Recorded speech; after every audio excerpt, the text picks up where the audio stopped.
ম্যাজিস্ট্রেটের নির্দেশে চারপাশে যখন সবকিছু ভেঙে ফেলা হচ্ছে, খালি করা হচ্ছে ফুটপাত, তখন প্রায় বেঁকে যাওয়া শরীর নিয়ে দাঁড়িয়েছিলেন বৃদ্ধ নাইমুদ্দিন। বয়স প্রায় ৭০। ক্লান্ত শরীর, কাপা হাত আর সামনে ছোট্ট একটি বাক্স। রিকশার চাকায় হাওয়া দিয়ে চলে তার জীবিকা।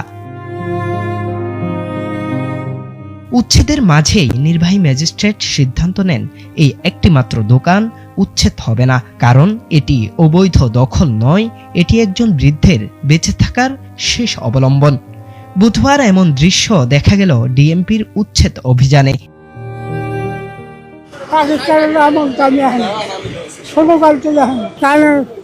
আপনার দোকান আছে এখানে? কিছু না, সাইকেলে হাওয়া খাওয়া রিক্সা ঠিক করে এই দোকানে থাকি। গেলে রাস্তায় করে থাকি, আমরা রয়ে যান রাস্তায় করে থাকি।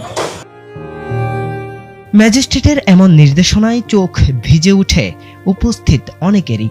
কেউ কেউ বলেন, এটাই তো আসল বিচার, যেখানে আইন আর মানবতা একসঙ্গে পথ চলে। ম্যাজিস্ট্রেটের এই ছোট্ট সিদ্ধান্ত হয়তো আইনের বইয়ে লেখা নেই, কিন্তু মানবতার বইয়ে এটি দৃষ্টান্ত হয়ে থাকবে।